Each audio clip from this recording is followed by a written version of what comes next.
Hi friends, welcome back to the channel. September ఎండ్లో చైనాలో already ఈ Redmi Note 14 Pro plus and Redmi Note 14 series and ఇప్పుడు నేను చెప్పే స్పెసిఫికేషన్స్ అన్ని కూడా చైనాలో ఎలా అయితే లాంచ్ అయిందో వాటి గురించి నేను మాట్లాడుతున్నా. చిన్న చేంజెస్ చేసి చిన్న మోడిఫికేషన్స్ అంటే కెమెరా సెన్సర్ లో కానివ్వండి, ర్యామ్ అండ్ రోమ్ కాన్ఫిగరేషన్స్ లో కానివ్వండి, కొద్దిగా మనకి ఇండియాకి సరిపడే పల్స్ ఏదైతే ఉంటుందో దాన్ని వీళ్ళు పట్టుకొని చిన్న మోడిఫికేషన్స్ చేసి ఆల్మోస్ట్ యాజ్ ఇట్ ఈస్ ఇదే ఫోన్ ని మన ఇండియాలో లాంచ్ చేస్తారు. డిజైన్ ఆస్పెక్ట్స్ లో కానివ్వండి అండ్ కోర్ ఫీచర్స్ ఏవైతే ఉంటాయో వాటిలో అయితే డిఫరెన్స్ ఏమీ ఉండదు. అండ్ ఈ వీడియో ద్వారా రెడ్మీ నోట్ 14 ప్రో ప్లస్ కోసం వెయిట్ చేయొచ్చా లేదా, అండ్ ఈ ఫోన్ అసలు ఇండియన్ మార్కెట్ కి వర్తా కాదా, and previous generation Redmi Note 13 Pro Plus use చేసుకునే వాళ్ళు ఈ రెడ్మీ నోట్ 14 ప్రో ప్లస్ కి అప్గ్రేడ్ అవ్వచ్చా, still Note 13 Pro Plus better అనే దాని గురించి వీడియోలో నేను మాట్లాడతా. ఈ ఫోన్ లో మెయిన్ 2 డిపార్ట్మెంట్స్ అవే, దీనికి మేజర్ 2 పిల్లర్స్ అని చెప్పొచ్చు. అండ్ యూనిక్ సెల్లింగ్ పాయింట్స్ కూడా అవే. Display, battery. నాకు తెలిసి ఈ ప్రైస్ పాయింట్ లో దీనికి మించిన బ్యాటరీ అయితే ఉండకపోవచ్చు అని అనుకుంటున్నా. డీటెయిల్ గా మీకు ఒకదాని తర్వాత ఒకటి చెప్తా. ప్రైసింగ్ అయితే ఖచ్చితంగా 30,000 రూపాయల పైన అయితే లాంచ్ అవుతుంది ఈ నోట్ 14 ప్రో ప్లస్. చైనాలో అయితే 12-256 GB variant and then 16-512 GB variant అయితే లాంచ్ చేశారు. బట్ ఇండియాకి వచ్చేసరికి నాకు తెలిసినంత వరకు 8-256 GB తీసుకొస్తారేమో అని చెప్పి నేను అనుకుంటున్నా.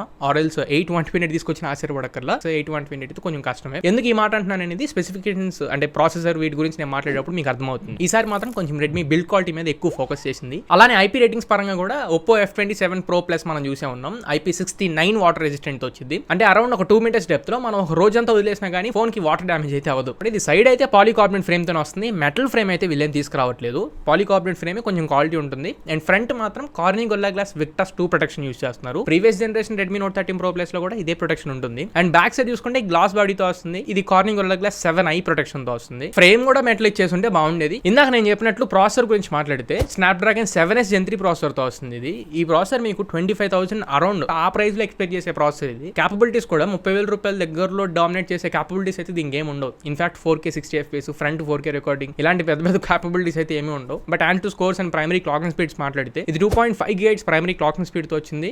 అండ్ అరౌండ్ 7 lakhs అయితే అండ్ టు స్కోర్ చేసింది. BGMI పరంగా మాక్సిమం స్మూత్ అండ్ ఎక్స్ట్రీమ్ వరకు సపోర్ట్ ఇచ్చింది. అంటే 60 FPS లో మీరు యూజ్ చేసుకోవచ్చు. బట్ ఆప్టిమైజ్ చేసి కావాలనుకుంటే 90 FPS ఆప్షన్ కూడా ఇవ్వచ్చు. కానీ వీళ్ళు తీసుకొస్తారా లేదనేది పెద్ద క్వశ్చన్ మార్క్. ఇదే మనం ప్రాసెసర్ ని previous generation Redmi Note 13 Pro plus తో కంపేర్ చేస్తే last time Dimensity 7200 ultra processor తీసుకొని వచ్చారు. అందులో ప్రైమరీ క్లాకింగ్ స్పీడ్ మీకు 2.7 GHz ప్రైమరీ క్లాకింగ్ స్పీడ్ ఉంటుంది. ఈ రెండింటి మధ్యలో అండ్ టు స్కోర్స్ పరంగా డిఫరెన్స్ ఎంత అంటే 1%. అంటే previous generation note 13 Pro plus మీద 1% బెటర్ గా పర్ఫార్మ్ చేసింది. అండ్ టు స్కోర్స్ పరంగా మాట్లాడితే అంత సఫిషియెంట్ ప్రాసెసర్ కాదు ఇది. ర్యామ్ అండ్ రోమ్ కాన్ఫిగరేషన్స్ పరంగా అయితే చైనాలో 12-256 GB LPDDR4X UFS 2.2 storage types వచ్చినాయి. ఏంటి 12-256 కూడా 16-512 మాత్రం LPDDR5 UFS 3.1 తీసుకొని వచ్చారు. అలా ఇండియాలో తీసుకొస్తే మాత్రం పెద్ద దెబ్బ పడింది. ఎందుకంటే 30,000లో మీకు LPDDR5X UFS 4.0 వచ్చేస్తాయి. ఇన్ఫాక్ట్ వీళ్ళ సబ్ బ్రాండ్ అయిన పోకోలోనే మనం చూస్తూ ఉంటాం LPDDR5X UFS 4.0 అండర్ 25 వచ్చేస్తూ ఉంటాయి. ఇక్కడ కొంచెం స్మార్ట్ మూవ్ తీసుకొని ఇండియాకి మాత్రం నాకు తెలిసి LPDDR5X UFS 4.0 దరిదాపుల్లోకి తీసుకెళ్తారేమో నేను అనుకుంటున్నా. చూద్దాం. నెక్స్ట్ డిస్ప్లే దీనికి major plus point. Already Redmi Note 13 Pro Plus use చేసే వాళ్ళకి ఇది పెద్ద విషయం ఏం కాలే కానీ జనరల్ గా ఈ ప్రైస్ లో అయితే మంచి display 6.67 inch 1.5K resolution display 120 Hz AMOLED display ఉంటుంది. 12-bit ప్యానల్ ఇది, 10-bit కాదు. 68 బిలియన్ కలర్స్ ని ఇది ప్రొడ్యూస్ చేయగలదు. డాల్బీ విజన్ కూడా సపోర్ట్ చేసిద్ది. 3000 nits పీక్ బ్రైట్నెస్ నిట్స్ ఉంటాయి. And Corning Gorilla glass Victus 2 protection తో వస్తుంది. డిస్ప్లే పరంగా అయితే ఆల్మోస్ట్ అన్ని క్యాపబిలిటీస్ ఉన్నాయని చెప్పొచ్చు డాల్బీ విజన్ తో సహా. అలానే స్పీకర్స్ పరంగా ఇది స్టీరియో స్పీకర్స్ తో వస్తుంది. And extra enabled features NFC కానివ్వండి, tap to pay feature use చేసుకుని మీరు పేమెంట్స్ చేసుకోవాలనుకుంటే NFC ఉంటుంది.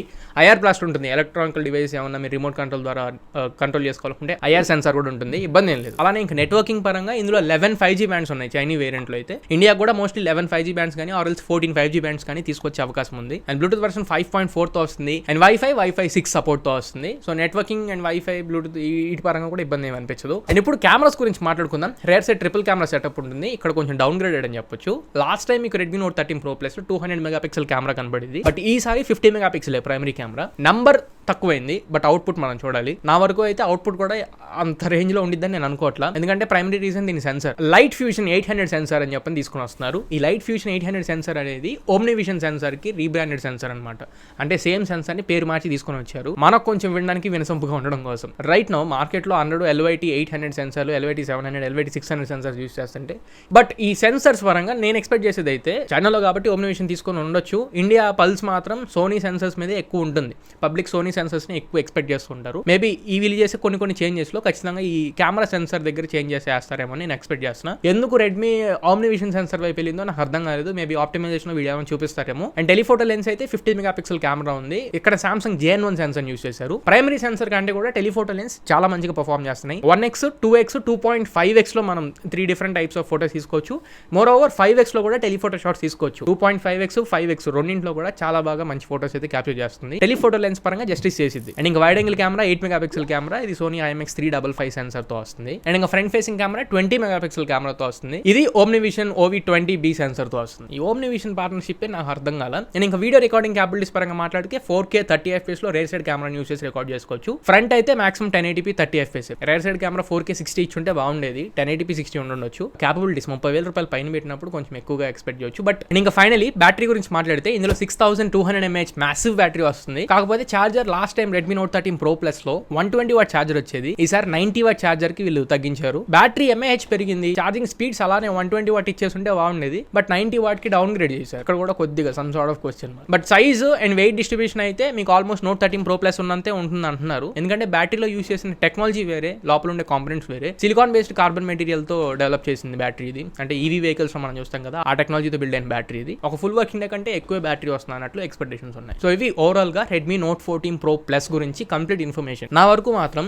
ఈ ప్రైస్ 30 పైనే పెడతారు ఖచ్చితంగా 30 పైనే ఉంటుంది. బట్ నా ఉద్దేశం అయితే మేజర్ చేంజెస్ అయితే ఎక్కడ కనపడట్లేదు Redmi Note 13 Pro Plus కి, Note 14 Pro Plus కి. అండ్ దాంట్లో లేనివి దీంట్లో ఇచ్చారు అని చెప్పుకోవడానికి ఆ బ్యాటరీ ఒక్కటి తప్పించి కొత్త ఫీచర్స్ ఏం కనపడట్లేదు. కంపారిజన్ వీడియోస్ కూడా డెఫినెట్ గా తర్వాత నేను చేస్తాను. బట్ రైట్ నో నా ఉద్దేశం అయితే ఎక్కువ ఎక్స్పెక్టేషన్స్ ఏం పెట్టుకోమాకండి. ఖచ్చితంగా నిరాశపడదాం ఎక్కువ ఎక్స్పెక్టేషన్స్ పెట్టుకుంటే. ఓన్లీ రెడ్మీ ఫ్యాన్స్ అయితే మాత్రం ఖచ్చితంగా మీరు వెయిట్ చేయొచ్చు. సో ఇది ఫ్రెండ్స్ ఓవరాల్ గా ఇవాళ మన వీడియో. ఈ వీడియో మీకు నచ్చింది అనుకుంటున్నాను, ఖచ్చితంగా ఉపయోగపడింది అనుకుంటున్నాను. నచ్చినట్లయితే లైక్ చేయండి, మీ ఫ్రెండ్స్ అందరికీ షేర్ చేయండి. మళ్ళీ ఇంకొక మంచి వీడియోతో మంచి క్వాలిటీ కంటెంట్తో మీ ముందు తిరిగి వస్తా. Until then this is your Tarun signing off now friends. Jai Hind.